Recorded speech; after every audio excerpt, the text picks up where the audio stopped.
Hello, everyone, and welcome to Dr. Emmett Emery Sr.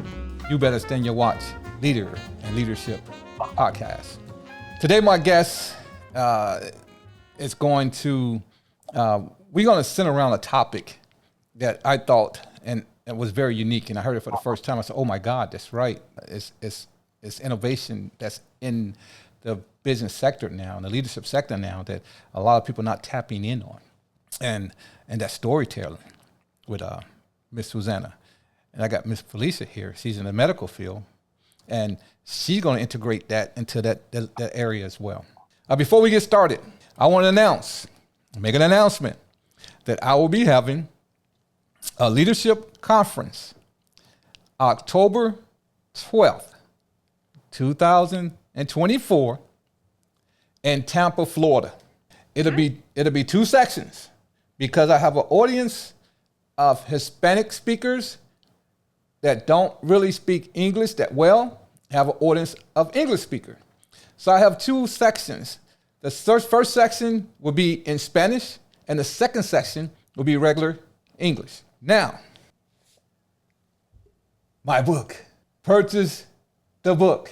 2 volumes. And you see I'm doing everything in pairs. Volume 1 is English. Volume 2 is Spanish. I will announce the leadership conference again. At the end of the broadcast, the producer is going to put the website. My website is up now. He's going to put the website up where you can go into the website and register for the for the conference. And the deadline for the conference, don't quote me on it, but it's on the website. I think it's the last week in September. Okay, here we go. We're going to start with you, Miss Felicia. Introduce yourself to my audience. I'm Felicia Pryby. I have a doctorate in nursing practice, and I have been a nurse for 30 years. Wow. And I have a bachelor's degree in business administration. Wow. You done any, that midnight stuff, emergency room? Yes, I have. How many years you did that? About 3. Well, I couldn't take it up now. Oh, no, I loved it. Really? I'm a journal junkie. Wow. I know. Every time I went to the emergency room, I didn't like it. I stood there 5, 6, 7 hours. It was cold as hell at night, too. They didn't turn the heat on. Miss Susana, Dr. Susana, introduce yourself to my audience. Susana Baumann. I'm an immigrant from Argentina. I came here in 1990, and I do have a past life. I was a architect. I have a master's in architecture and urban planning. Wow. From National University of Rosario, and I was a college professor over there. Wow. And then I came to this country, went back to school, and did a master's degree in liberal studies with an orientation in communication. And I changed my life, and I decided to go into marketing communications, something that was totally new, and I have a passion for. Wow. So how difficult was that being not born American and taking a communication class at such a high level, college level? Not difficult for me, because as you won't believe, I attended an American school all my life in Argentina. Really? Elementary and high school. And it was intensive. English was intensive. It was built and launched by the Methodist Church in Argentina in the 1800s. Wow. Now, the missionaries of the missionaries. Wow. Missionaries. So it was spiritual based. Yes, and so I was quite fluent in English when I came. Okay, Susana, what's that behind you? My book.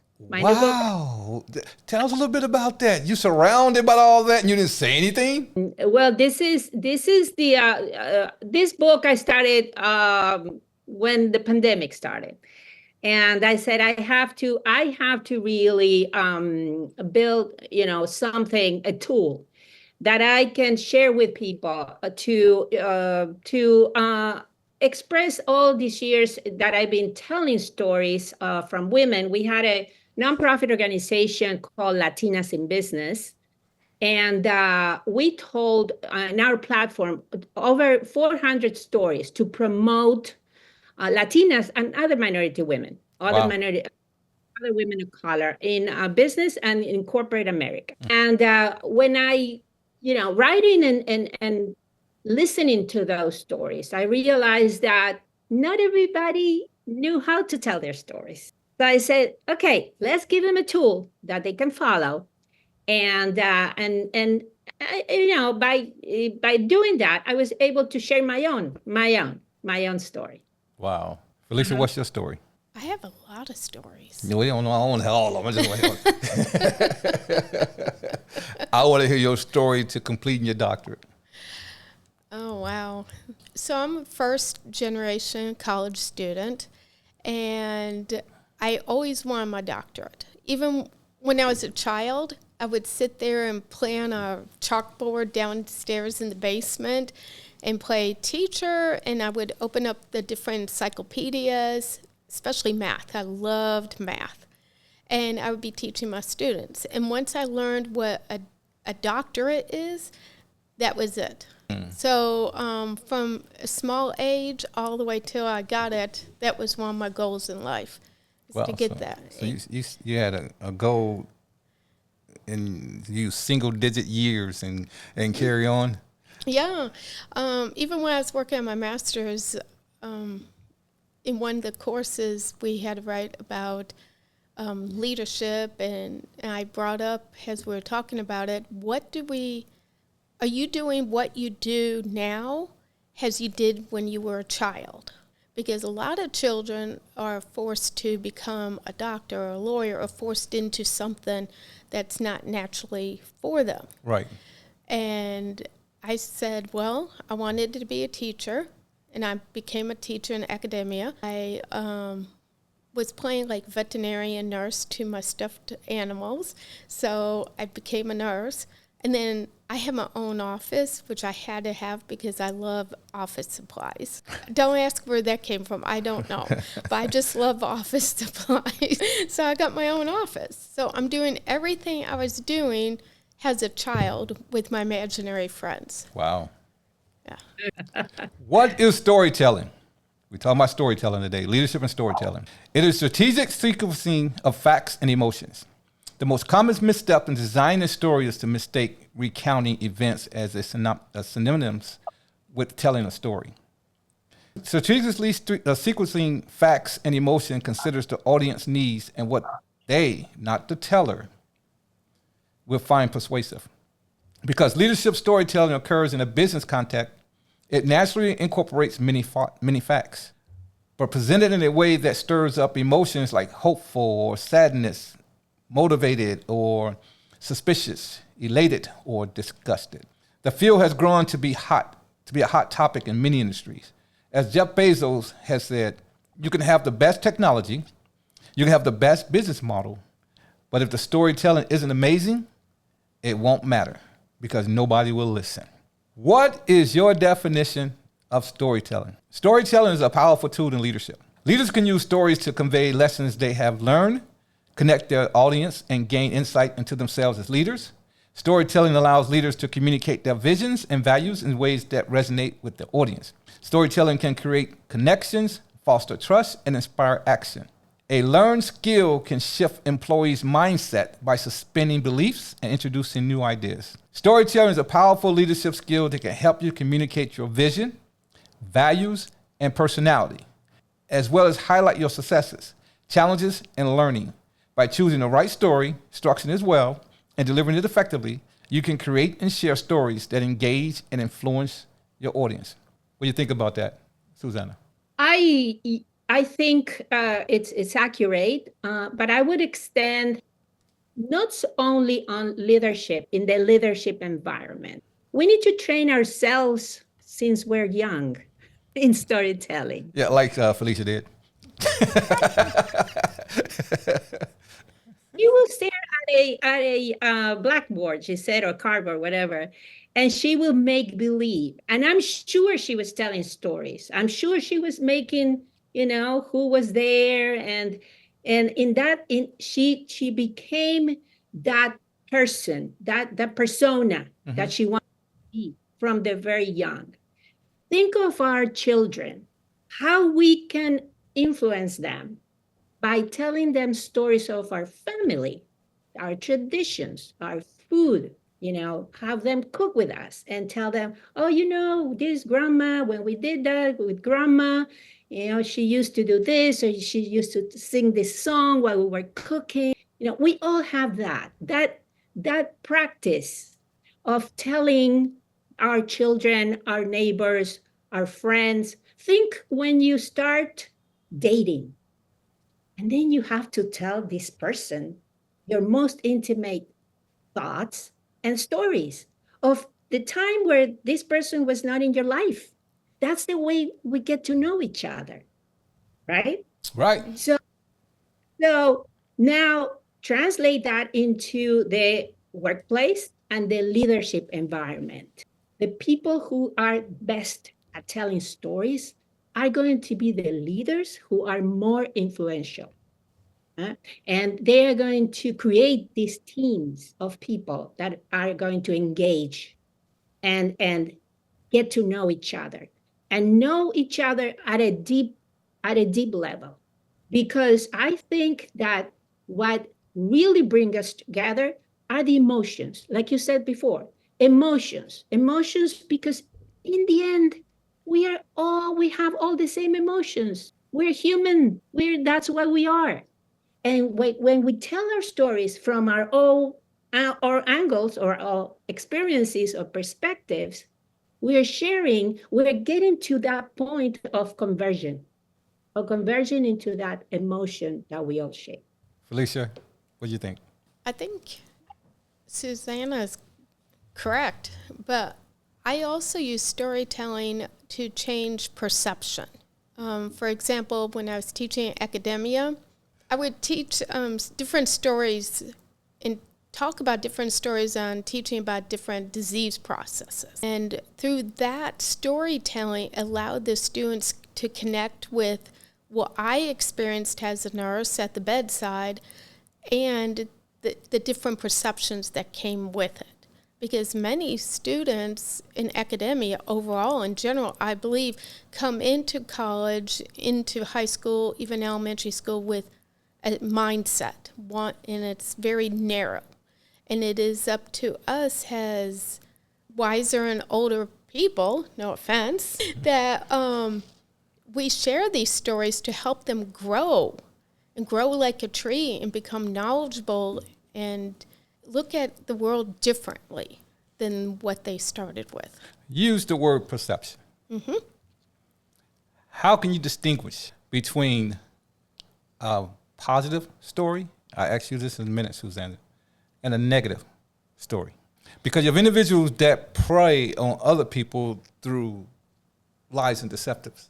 I learned very early on when I was getting my bachelor's degree that it was a phrase that I still live by today, is make lemonade out of the lemons. So even if I'm doing a story or somebody else is telling me a story and it is negative, and if they don't get to the positive, I start asking like psychological questions to get them to see a different perception. So you start psychoanalyzing people? Well, I'll give a good example. So I had students in my office one day, and they just came to me and like, oh, I'm all upset. So, well, why are you upset? They go, I didn't get an A on my test. I'm thinking to myself, okay, well, you're becoming a nurse. An A would be great, and then I asked the student, I said, what did you learn prior to the test? Mm-hmm. And they go, well, I learned this and this and this. I said, but we tested also on this. So did you not learn anything about that? They go, no. I said, so what can you do better? And they're just still complaining and everything and telling me their story, how busy they are and how much they're working. I said, I get it. I said, but if you took all that excess time and changed it around, maybe you'd have more time to study and study with quality, not quantity. Prioritize. Yep. Same question, Susana. How do you distinguish negative storytelling from positive storytelling? Oh, that is a tough one. Society that thrives on negativity right now, fortunately. And that has become a thing. That has become a thing. Hate, be fearful. Fear and hate are the two main themes of a lot of storytelling that we hear every day on an ongoing basis. Yes. That's when I wrote the book. My goal was to tell people we don't have to go there. By sharing our stories, we can get to know each other, because my idea is that, and I've experienced it myself, discrimination and racism and hate many times come from the unknown, the fear of the unknown. I don't know this person. This person has an accent. This person comes from another country. This person doesn't speak my language. So I'm not going to, I'm fearful, and that raises fear. And then the first defense of fear is negativity, rejection. Yes. When the stories come, that's what we have to come to speak up about those stories that we all share. I used to train a library when I had my business for 20 some odd years. I used to train library personnel, and also in healthcare, doctor. I used to be a trainer for cultural competency in healthcare. Wow. You teach people to lose fear of that. The Latino patient, they come to your emergency room and you can ask, where does it hurt? Do you have a fever? That sort of thing. So anyway, and I used to tell them, I used to start my training asking them, where did they come from, where their families were from, and we will talk about their, some were Russian, some were, English or Irish or Jewish or Italians, and then from their stories, when they felt that those memories were coming together, then I was able to tell the stories of the new immigrants, the stories, because the values are the same, the emotions are the same. So that icebreaker was a positiveness, not a negativeness. That's the change. We gotta change. We gotta change that. We have to bring that hate into understanding and tolerance. I'm not saying you don't have to love me, but understand me. Right. Articles in the Harvard Business Publishing Corporate Learning states that part of the work of a leader is to influence, as Dr. Susana was saying, to teach, as both the doctors were saying, convince and inspire those around them. That includes their staffs, their stakeholders, and the organization customers. Leaders have many forms where they can assert their influence, from casual encounters to management by walking around, from presentations and meetings to mentoring and coaching, even within formal learning programs. Some of the key benefits of storytelling include the following. I will state the questions, and I will ask each of you to respond to each one of them below. Starting with you, Dr. Felicia. Highlights behavior you want to encourage in teams. Okay, so the like behaviors on any team, it should be respect, standing each person, what they're going through, understanding their feelings, and just being there for each other. Or you just, basically, you can just say, highlight a behavior. Hey, we got too much talking going on in a meeting. You highlight it. That's behavior that's going on. Or, hey, there's not enough respect to one another going on. You highlight it, their behavior within that team concept. So you're encouraging them to work as a team, not an individual. Or you catch behavior from an individual that wants to stand alone, work alone. So that individual working alone, probably have some nurses like that. Yes. That works alone and don't work as a unit. And then you have to highlight that behavior. You don't highlight the individual because you don't want to put anyone on the spot. Right. So you highlight that behavior and bring it back into a team concept. I know I hit you with a curveball. Susana, Dr. Susana, your turn. The behaviors we can encourage with storytelling, right? In teams. Yes.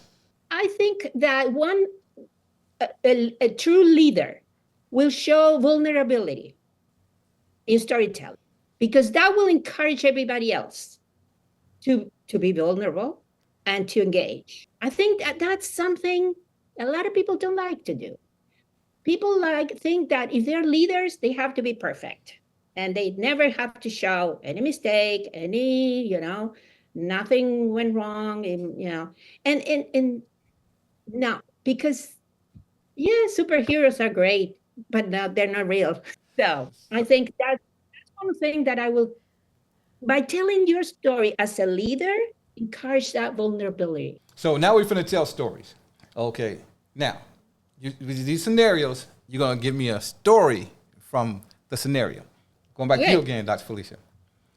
Makes technical information and data much more memorable. Actually, I tell them some of my past experiences, and from there, I pull in what they're trying to do and trying to develop, and then we combined our thought processes together as a team, and then I allow the person to become the leader. So basically with that, I am being the leader, then I let the follower who's trying to learn, I allow them to become the leader, and then together we work as a team, and then I step back again and allow them take the new knowledge and see if they can apply it.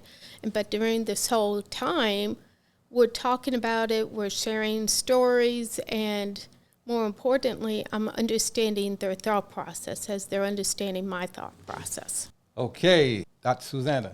Engages with your audience on a deep level, not just on a superficial level. How'd that story go? This workshop, this book came out of a workshop I taught in Working Mother Media Conference in 2019 in New York. During COVID? Before. Okay, all right. It was February, I think. It was February, and then March, we all went to our homes. Yes, I remember those days. And I felt so good. It was the first time I was doing this workshop, right, about storytelling. They requested me that subject, that topic, and I felt so good. When I was talking, right, people were this, on his cell phone, yeah. Hey, they were listening, and it was and I have testimonials. We did video, some testimonials, and when you tell parts of your story, of your personal story, again, I think vulnerability is a very engaging, a connection at a deep level. When you tell them, yes, I had failures. Yes, I had, I almost lost my business in 2009 and 2010. Yes, I had to reinvent myself. Yes, I did this and I did that. We know regrets in the sense of, I learned these lessons, and you can too. You don't have to feel like you are a failure as a person.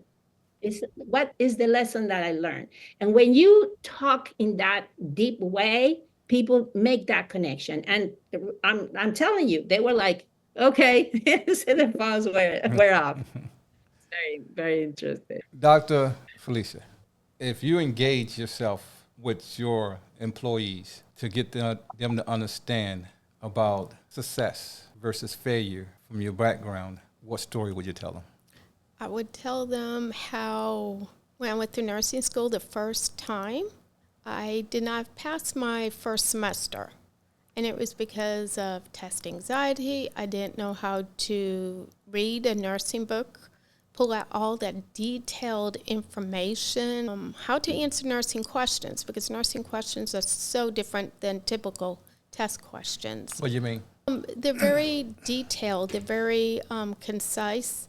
And if you can't think critically, you're going to miss the answer. Yeah, so there's a lot of critical thinking, a lot of clinical judgment in there, in those questions. So when you're studying, I would always have to tell them, this is how you study. And I had to learn that the hard way. So I would tell my students and anybody, even if they've been practicing as a nurse, if they're not feeling good about themselves today, say, look, I've had my rough patches. Let me tell you what happened when I first started nursing and everything I've gone through.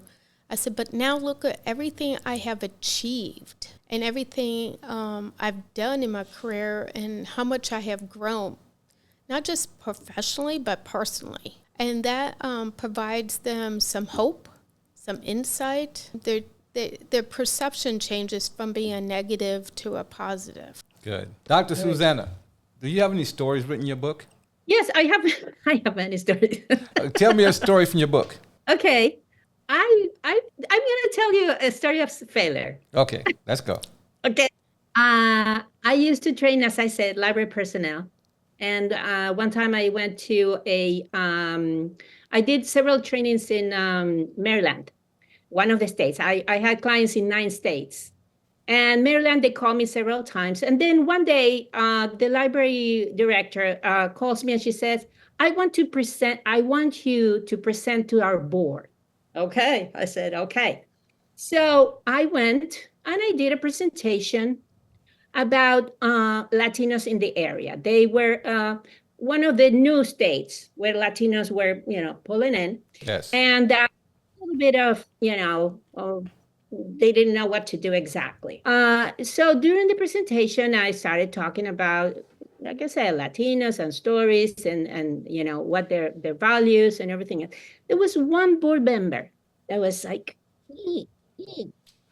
asking, yeah, but what you're saying, okay. And I will just try to be nice and, continue the presentation. And they say, yeah, but why do you say about this and that? Okay. And I will try to respond. It came to the point where there was tension. There was tension in the room. I could feel it. Everybody was like, what do we do? Because this person. So I said, can I tell you a story without interruption? Okay. I put my boundaries down. Can I tell you a story without interruption? And I told him a story, which is long, and I'm not going to make it up. And he, at the end of the story that I taught about the difference of perceptions, like Dr. Felicia says, the difference of perception of people about libraries, he kept quiet, never said another word. I'm not sure they never called me back. Imagine that. But I made my point, and I was able to be at peace with myself. Yes. Because those microaggressions are very, very common in the workplace when people are dealing with each other, not knowing each other, not accepting or not listening to what the other people brings to the table. Because we all bring good things to the table. We all bring our food, let's put it that way, right? And he was not, but at least he didn't interrupt anymore. He said, you know what? I can't win every battle. Right. And you have that. Whereas if you're dealing with a adjacent leader or a leader on the same level, and you think that the struggle for power is over, but that individual still indulge in it, and everything's confrontational or something's taken personal. So so you deal with people in that workplace with that. I did have my story because I that's what I do. I have stories for different moments of the presentation. Yes. And I was prepared, and that was it. You don't have to win battles especially for other people. Right. Right.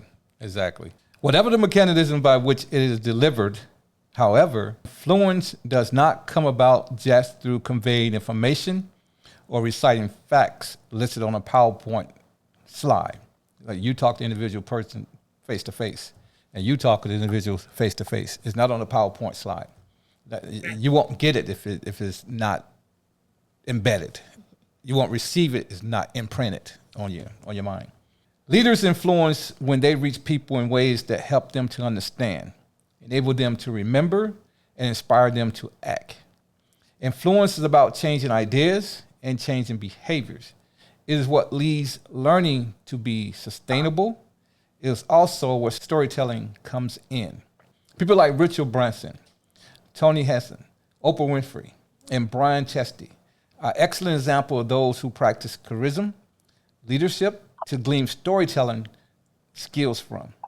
They each have achieved monumental success in their own pursuit, and they have perfected the careful art of storytelling to share their insights and expertise with others. The power of storytelling, I think, is beyond some individuals' reach, or they are embedded in storytelling and don't even realize it. When you under the Christian faith and you in the biblical realm, a lot of the teaching from the Bible are stories. Jesus Christ himself spoke through stories they call parables. Even as we sit with our kids, or sometimes our grandkids, we embed on our background, our history, and then we turn into a story. So, Dr. Felicia, can stories be a prelude or not to your historical background? Yeah. For a legacy. Yes. For the kids. Yes. Explain. Our storytelling is like anthropology. So as we're talking about our history, it can set us up to be successful in the future. So we learn from the past, we learn from like our grandparents, and we take what they have given us and make something into it. So for example, when I was growing up, I always heard about the Great Depression, because that's what my grandparents lived through, and a little bit of my parents. So growing up, we learned how to save our money, how to invest it, how to be frugal and do right with it and appreciate what we have. Because during the Great Depression, many people didn't have even 2 pennies to rub together. So with that knowledge, it instilled us, my sister and I, to go ahead and think in the future. How do we want to be successful? What are we measuring our success on? Is it our salaries, or what can we contribute to society, and what are we going to leave behind in our workplace and in our lives? So based upon that, one day when I was with my students at a clinical site, they go, "What's wrong?" And I said, "Well, I've been recently reflecting on if something should happen today to me, what kind of legacy am I leaving behind as a nurse and as a nursing instructor?" And they're like, "First, nothing's going to happen to you, but you have touched our lives in such a way, we want to become the type of nurse you have become." And they go, "You don't realize it, but everything you share with us, the stories, your experiences, even your bad experiences actually affect us." And I'm like, okay. Because I didn't realize I was doing that. Yes. Through storytelling. Wow. Now, storytelling from a leadership perspective is not only in the workplace, it's in a household too. So, Dr. Susana, how do we raise, develop, train, encourage our kids and our spouse through storytelling? I think just by sharing and bringing those. I have 2 granddaughters. Mother American, and my son Latino. He came here when he was 12, so he was 9. My daughter was 12. He was 9. He was very young. He has been raised in the belief that they are American, but abu or abuela reminds them all the time that they have a family, and that's the introduction in my book. They have a family around the world that loves them and that they share those values. And let me tell you, most of the time, I could be, I would love to go traveling and doing all that stuff.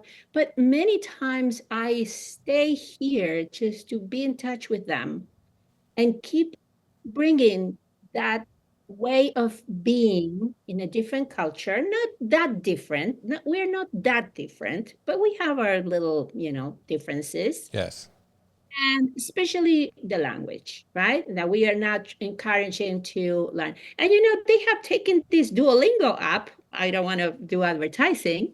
And they're super excited about, learning Spanish. So we tell them stories. I show them pictures, photos, old pictures of, and tell them stories. When my family comes to visit, they love to be there, and they're asking when are we going to go to Argentina? So I think I did a little bit of that seeding.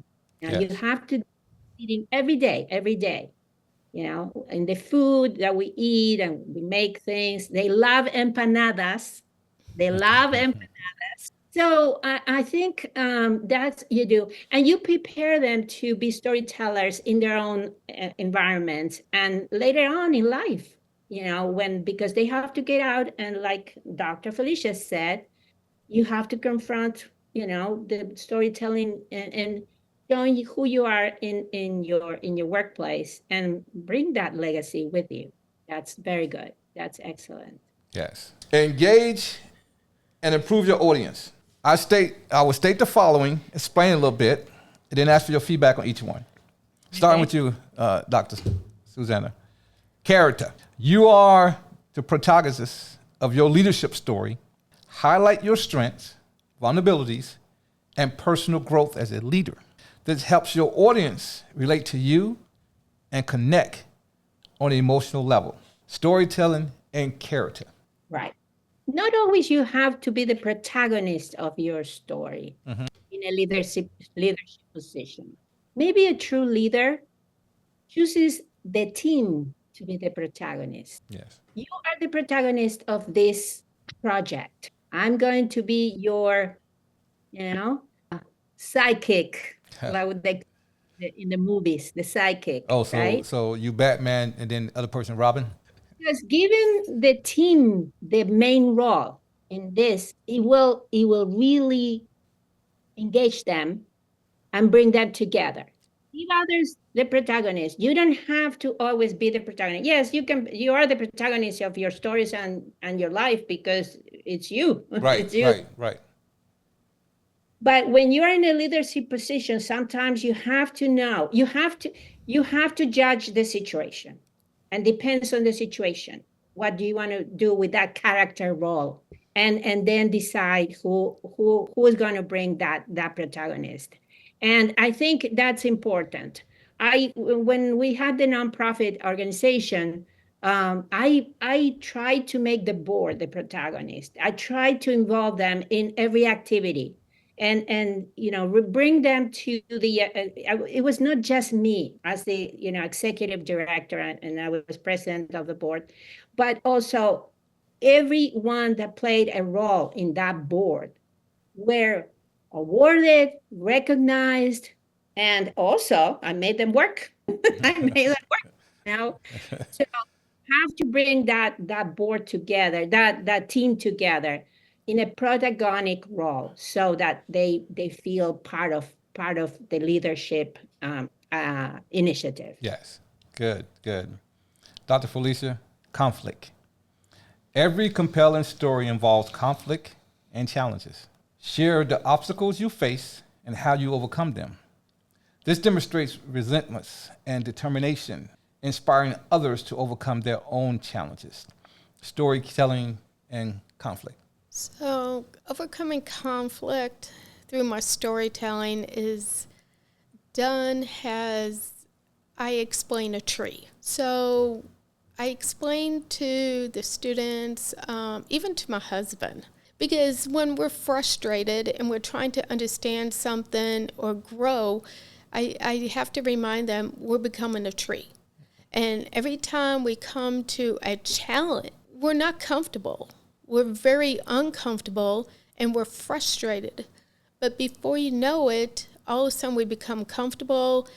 Our critical thinking, our clinical judgment kicks in, and perception changes, and all of a sudden we're growing. So between the conflict and the challenges, they go hand in hand. And I just keep going back to the old verbiage I learned: make lemonade out of those lemons. Dr. Susana, purpose. Clearly articulate your purpose as a leader. What drives you and why is your leadership important? Connect your purpose to your larger cause or vision to create a sense of meaning and inspire others to rally behind you. Purpose and leadership and storytelling. Storytelling, purpose. Well, you mentioned the best examples, and I mentioned some of them in my book, in my presentations as well. Richard Branson, how he articulates that purpose, the vision of a space that is beyond our comprehension, and he is going to conquer that. Yes. You know, he brings us all into his vision, and that's so powerful. And Oprah, to me, I don't follow her because I'm not a TV person, but her story is wonderful. She was extremely poor, and she came, and one day she realized that there's a true story that she wrote about. She saw her grandmother washing some clothes in the patio of their house, and she said, "I'm not going to be this person. I'm not going to be washing my clothes in my patio. I want to be something else." And she empathized with a lot of people, not only with purpose, but with her vulnerability, the weight situation she faced for so many years that she was struggling to conquer. Like many of us, we struggle with that too, right? Yes. And she was able to empathize through that. So the purpose of a person, and she says in her, that's what purpose is so related to your personal brand. Who you want to be, how do you want to be remembered? What is your legacy?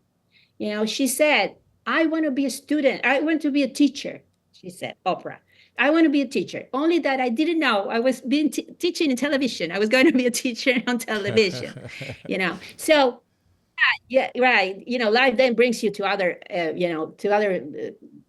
paths or whatever. But that's the purpose.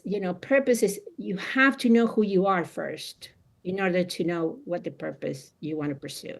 But you can have a purpose, Dr. Susana, and your purpose can be distorted. For example, I served over in the Gulf, and I was out for almost 9 months out to sea. I was in the Navy, and when I got back to the United States after 9 months, everything seemed different. From the pier I got off, things changed.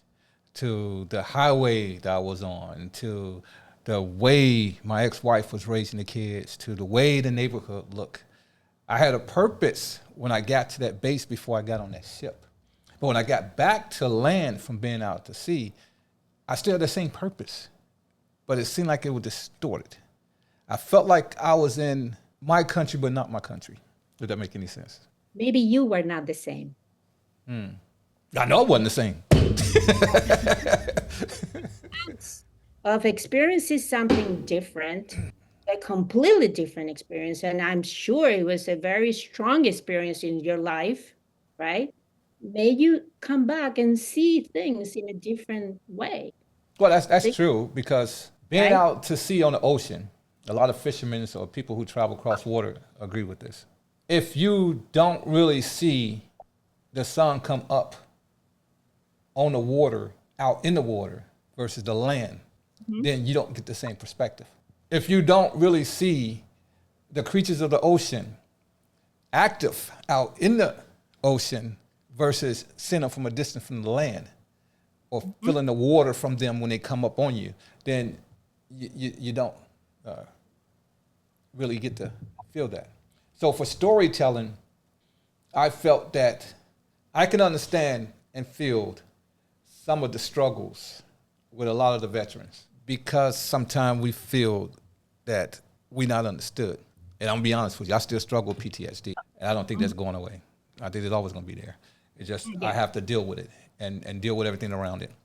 So let me move on. Next, emotion. Oh, I got into emotion. Emotion. This is you, Dr. Felicia. Incorporate emotions into your storytelling to make it more impactful. This can be done through personal anecdotes, vivid descriptions, or sharing moments of triumph or vulnerability, which I just did. Now, emotion and storytelling. Emotions with storytelling, it has to be meaningful. If it's not meaningful, it's not going to touch who you're telling the story to. And it has to be meaningful to coming from you. So you have to be talking from your heart.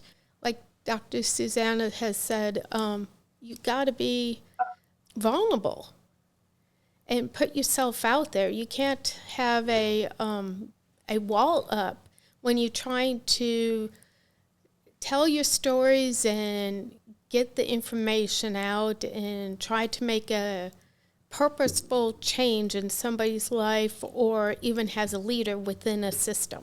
Dr. Susana, why would someone put that wall up? It has a lot to do with society. With storytelling? Yes. Society mandates. Okay. Gender mandates. Women can cry, men can cry, except in sports and when it's related to veterans. So, veteran stories. So there are certain rules, unknown and written rules, that sometimes tell us when can we share and what can we not share, right? And that is the problem sometimes of engaging at an emotional. You have to know your audience, like Dr. Felicia said, that what you're sharing, that's why storytelling is just not telling, oh, that happened to me today, It's not. You have to craft it. You have to know your audience. You have to know what they're looking for. Who are they? I couldn't talk to nurses the same way I talk to library staff. It's not the same. It's not the same stories. Nurses are tough. They're used to pain and suffering all the time, just that. Is that true? Yes, that's very true. They were not that emotional, let me tell you. So you have to, in storytelling, you have to gauge that.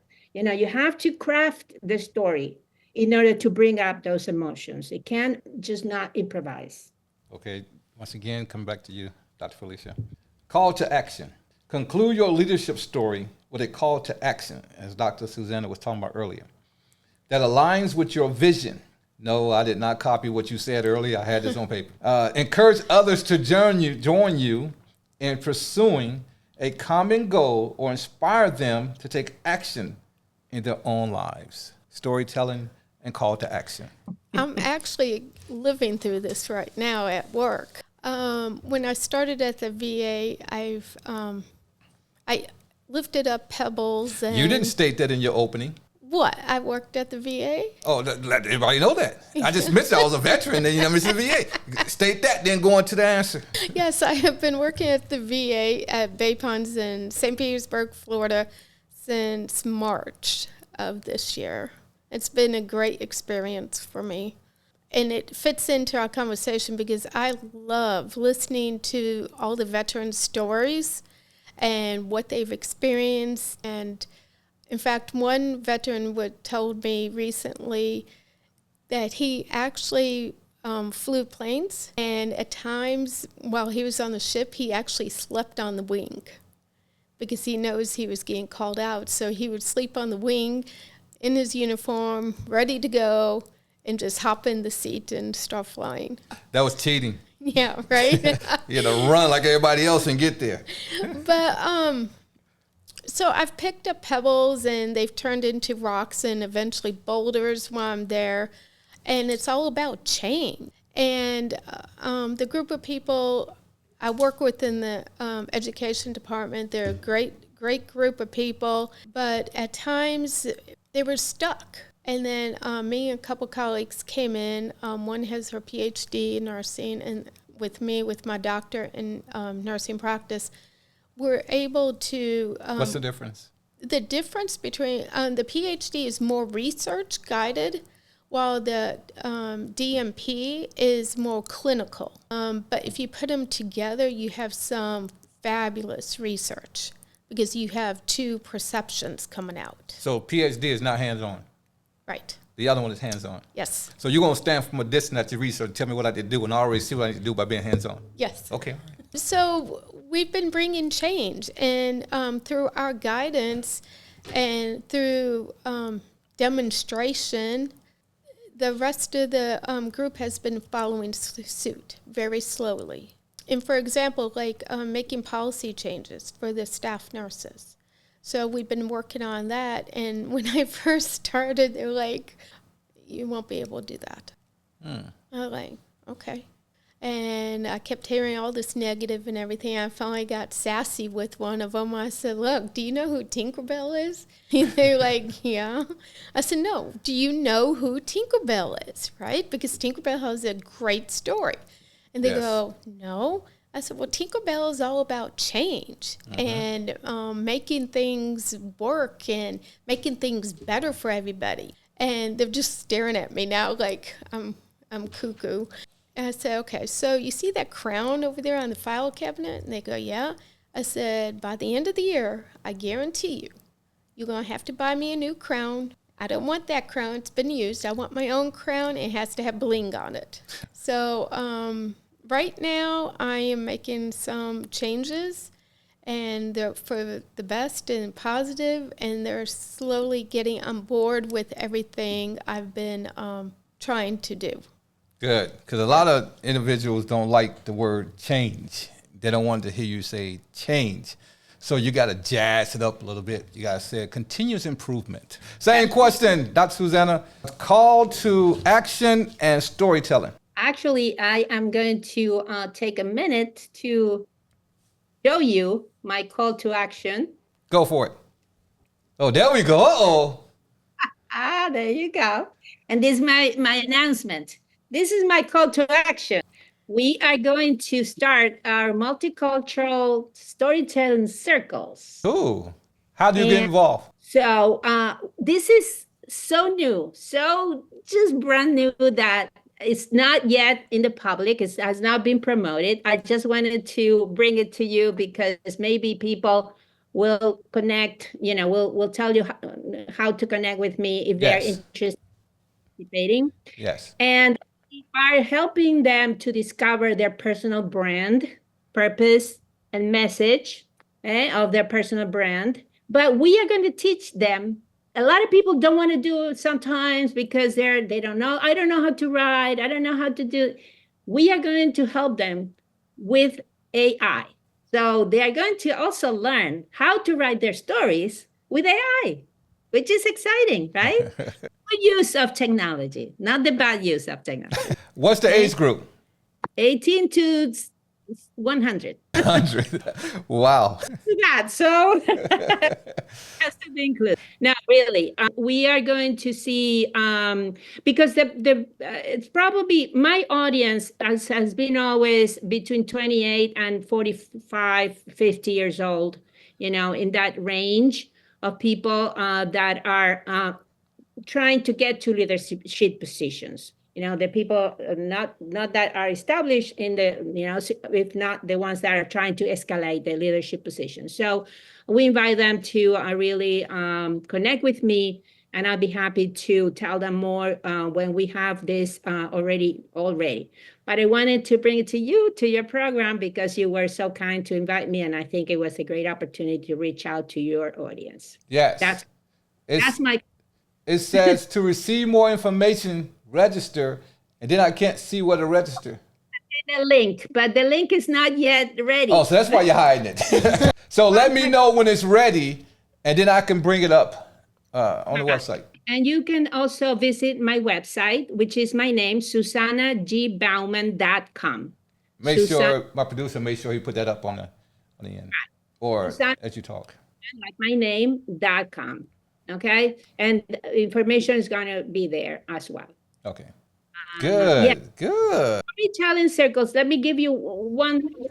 It's a tradition in many oral tradition. It's the oral tradition in many of indigenous population, and it's the practice. It's a practice of making interventions in building and sharing power and moving to action with themes that, the stories of building a relationship between the individuals. That's what is so empowering, because it builds, the individuals that participate, it builds them their own, they build each other in their leadership skills. Yes. So they're so excited about this storytelling, and it's going to be multicultural. It's just not the generic thing. This is going to be it. Well, it's going to bring more, it's going to be more interesting because of multicultural, because everyone have a different background. Yes. So, yeah, I look forward to it. Good. Julian Mayhew on March 4th, 2021 stated that great storytellers have an unfair advantage. They can recruit and hire the best people by creating a compelling vision. They engage better with the press and media. They raise fundings more easily for their project or business, and they close business partnership more quickly. Well, I want to thank you guys for tuning in today as we talked about storytelling. As we go out, Dr. Felicia, what do you want to say going out to my audience? Enjoy your life and develop new stories and let the world know them. Dr. Susana, what do you want to say going out to my audience? How does your book do on Amazon? Doing well. It's doing very well. Yes. Why? We didn't know that. You didn't say anything about it. Humble servant leader. It's doing very well. We launched, we did #1 feature in public speaking and speech writing for 10 days. 10 days we were #1 bestseller. Yes, it went very well. Thank you for asking. Thank you. And my recommendation is speak up. Keep telling your story. Good, good. Now, once again, I'm going to mention, I'd like to thank both guests for coming, and I enjoyed the storytelling part. We can go more into storytelling on different areas besides leadership. I'm going to mention the leadership conference again. The theme of the leadership conference is leader and self, how you get self involved with leading and leadership. That's the first part. The second part is going to be leadership, and trust. We're going to hit points on how to do this, and there's going to be a question and answer sections as well. Once again, the leadership conference is going to be in Florida, Tampa, Florida, Saturday, October the 12th. You're going to have section 1, which is in Spanish, and you're going to have section 2, which will be in English. I'm asking both of my guests here to make sure they attend that conference, because they, at least Dr. Felicia is jump, skip, and hop from Tampa, and hopefully I can get Dr. Susana in, and she could speak to some of the people in my first section, which is Hispanic, and we'll go from there. All right, going out. Yes, buy my book. Buy this book. I'm only going to probably present it a couple more times, and then we'll present it. It'll be available at the leadership conferences, the one in Tampa. It'll probably be another one after that, but the first one, ending this year, is going to be Tampa. Last and not least, my producer looking at me, you know what we're about to say. Subscribe to me. Thank you. I appreciate you, and goodbye.